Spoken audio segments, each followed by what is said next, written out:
waxaan u fadhinaa in aan kaga hadalno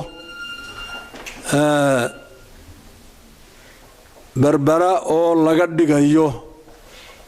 saldhig imaaraadka carabta ummadda Soomaalilandna way ka soo horjeedaa arrintaas in waxoogaa maamulka aba arrintaasi wata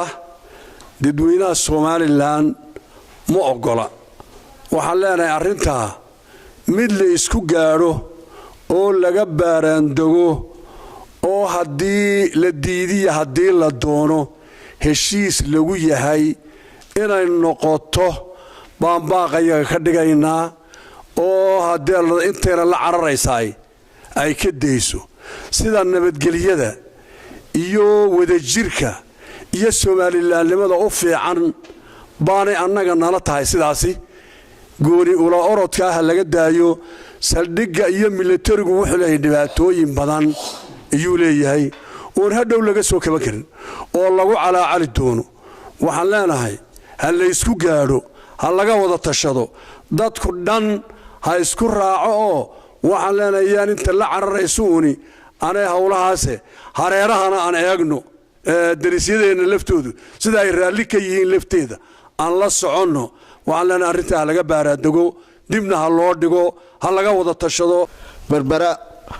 oo markii hore maramo badani ka joogay ayaa waxa ku biiray baa la leeyahay in la bixiyay saldhig military sida darteed saldhigga militarina wax dhib yar ma waxaanu halka ku baaqaynaa in la joojiyo oo dawladdu dadka ay u taliso mujtamaca inay raacdo waxay ogol yihiin oo ah inaanan aqlabiyada Soomaaliland aynan diyaar u ahayn in saldhig military halka laga bixiyo waxaynu ognahay inta imika aad ku baaqdeen idinku oo leedin 70 kilomitir dhul leeg oo ayna gelin oo dawladda imakan bariga hore ka tirsanay jaarkana ee Soomaaliyeed inta in leego ay bixisay baa jirta oo madaxweynuhu booqasho u taagi karin oo taliyaha ciidamada booqasho u taagi karin ma sidaas aad inagu wadaan wax joogana lama yaqaan waxaan leenahay waxaasi suurtagal ma laga daayo dadka iyo dalka waxaan cidnaba u danaynayn hal laga daayo baan leenahay waxaan ugu baaqaynaa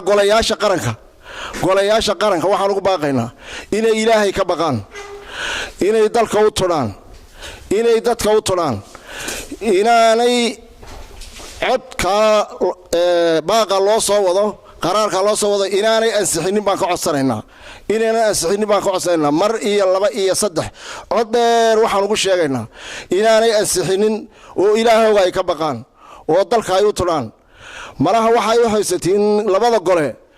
inay dhaartu gabowdo hadaad 20 sano iyo 10 sano meesh joogteen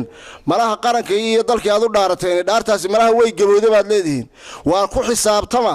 dhaartu ma gabowday waxaad u dhaarateen in dalka daacad u tiiniyo dadka sidaa darteed waxaan idin leenahay dhammaan annagoo ummadda Soomaaliland ay daawan doonto hadalka kuwa hore badan la daawaday ha loo turo dalka iyo dadka raalina kama yihiin xukuumadda waxaan leeyahay anigu madin maayo waa inay tixgeliso rabitaanka shacabka kacdoonadii hore ee la ogaa ee xukuumadda imika u talinaya qudhoodu ay ka kaceen waxaa kamid ahaa rabitaankii shacabka oo la tixgelin waayay wixii xukuumadda aad ka kacday xukuumadda Soomaaliland ku dhalatay waxay ahayd rabitaankii shacabka oo xukunkii militariga haadiday Soomaaliland wixii aad ka baxdeen warday haddaad shacabka wixii ku samaysaan oo caburisaan de shacabku miyaanu dhiidhiyaynin anigu waxay la tahay in rabitaanka shacabka la tixgeliyo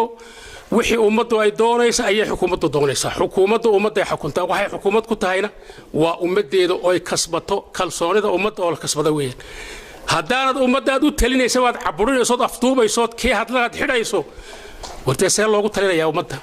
anigu waxaan leeyahay rabitaanka shacabka la tixgeliyo saldhigana sida odayaasha iga horeeyay ay yiraahdeen ha laga fiirsadaan leeyahay horta waxa weey sida ay salaadiinta iga horeysay odayaashu u sheegeen waan ku raacsanahay waxaan saleeyahay maanta maalin deked laga hadliyay saldhigyaba ma joogno abaar baa waddanka aad uga jirta ood og tihiin oo baahsan oo kii bari ka yimid maanta uu jooga halka ugu shishaysa au shiliila gaadhay uu dhaafay dhulka xadkeennaba dhaafuu shiliila gaadhay oo dadkii maanta ay kuwii ay gaadheen iyo kuwii soo barakacay iyo kuwii ay u yimaadeen ba isla barakaceen oo maanta wax alla waxay hayaan ayna jirin war kuwaasay ahayd in laga shaqeeyo oo loo gurmado oo wax la siiyo ee maanta inaan ku mashquulo dekada asaldhigiya iyo baysasiyo ku mashquulo ma ahayn waxa weeye in dadka aanu gurmano abaarahay ahayd inaan taa maanta ku mashquulaba ma aha weli mana arag iyadoo la leeyahay maamulka lacagtaa abaaraha ugu deeqay oo mashaarkooda ku deeqayna maan araganu wax yar ummadda laga ururaya mooyaane laga ururaya wax iyagaa wax ku deeqay maamulka maanan arag weli oo sidaale jeebkooda kaga deeqay oo mashaarkoogii bay bixiyeen iyagoo leeyahay maanan arag mana jirto war waxa weeye ummaddiinna aad maamulaysiin u tudha u daneeya intaad baysasiya ka shaqaynaysiin waar dadka u shaqeeya maanta waad ogtiin halka ugu bariyaysa halka ugu galbeedaysa waddanku isku mid boqdo abaar baahsan baa jirto dishay abaarta ha loo shaqeeyo waxaana aan iska golayaashana waxa faraynaa war waxaan xukuumaddu ay wadatay iska daayo abaaraha ka qayb galo abaaraha u shaqeeyo wafdiya u baxa oo dhulka soo mara oo dhulka aad u soo mara oo soo indhaindheeya ayaan leelahay saldhigga in laga daaya saldhigga wuxuu inoo keenayaa cadaawad buu inoo abuurayaa cadaawad weyn buu abuuraya oo jaararka abuuraya dadkeenuna iskuma saacsan warkaad arkaysa ummaddii Soomaaliland way ka horjeedaa maamulka waxaan leenahay arrintaa dib ha uga noqotaa ka fariisada odhan maayaan dib ha uga noqdo abaaraha ka shaqayso dib ha uga noqdo danta ummadda iyo abaaraha ka shaqayso taasi oo maanta tahay saldhigga berbera laga bixinayo ee imaaraadka la siinayo dhibaatada uu u leeyahay Soomaaliland iyo cadaawadda uu gelinayo waa la iska garanayaa Soomaalidu waxa tiraahdaa niman waalayni waaga barigiisa uu yaqaanaa jaarkeena waa lagu culoobayaa siiba waxaan maqlayay wasiir leh waan iska celinaynaa xuutiyiinta oo waanu la dagaalamaynaa waa dagaal bay markaas siidhibay afuufayaan in Soomaaliland lagu dagaalamo lagu hirdamo waxaan leeyahay Sanca ama Yaman gantaalaha laga soo tuuray haamaha shidaalka oo dhan way burburinayaan dekada way burburinayaan war ha laga daayo dalka iyo dadka dhibaatada iyo siidhigan ay afuufayaan wasiiradu waxaad moodaa inay wasiiradani meel kale ka soo yimaadeenoo dalka iyo dadka ayna u jiraynin war ha loo jiro war saldhigaasi hadduu baxo oo la ogolaado haddii hilib dad lagu qalayo ma gali karo madaxweyne janan ma gali karo madaxweyne ku xigeen ma gali karo ha laga daayo halkaa waxa loogu tala gashan yahay macdanta meesha taalle ee la og yahay in la daadgureeyo oo la raro oo wax laga soo dejinayo wax la qaadayba aan la ogaanin taasi bay ku salaysan tahay waxaan leenahay war dalka ha loo jiro wasiirada waxaan leenahay dalka u jira baarlamaanka iyo golaha guurtida alla ka baqa ilaahay ka baqa kitaabkii aad ku dhaarateen ka baqa waxayna rogayba waa kitaabkii inta lagu dhaartay haddana culmaanigii dusha laga saaray ee laynagu xukumayo war ilaahay laga baqo oo alla toobad keeno abaarahana ilaahay naga jabiyo saldhigga berbera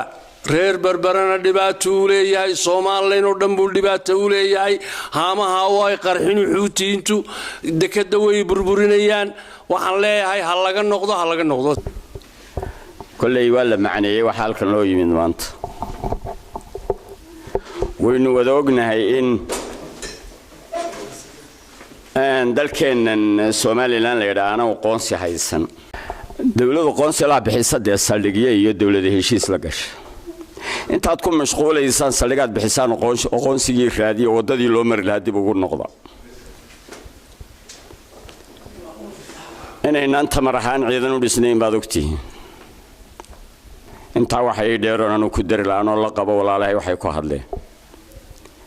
nimanka xukuumadda markay hadlayaan waddanka waa la wada leeyahay bari ilaa galbeed waxaan moodaa inay u hadlaan sidii hablihii markaan ciyaari jiray abaatuutiduyaday waa innaga mar walba 4 ilmaadeeruun baa tiifiyada soo joogsata waxaba inaan loo dhannayn baanu aragnaayoo cid geesii wadato shacabka cabaadayaan taageeraynaa ee reer Somaliland ee wadaniinta ee leh saldhigaha ha laga fiirsado nabadgelyadana ha la ilaaliyo ummadda wax dadkaad xukuntiina ha la dhageysto saldhigan Somaliland oo dhan ka hadlayso waa saldhig military kii Somaliland ay daybu waxaan leenahay ha laga daayo saldhiga Somaliland ha laga daayo military hore loo eeday ha laga daayo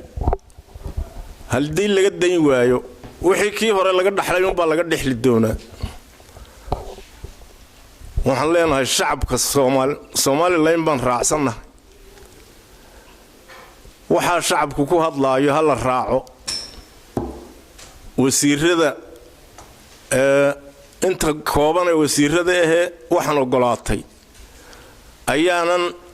ha ka noqdaan waxa baarlamaankuna waxa ha ka fiirsado dalka ha ka daayo oo ha u tiro dadkiisa baarlamaanka dad baa doortoo keenay dadkii keenay shacabka ahaa ha raaca baarlamaanku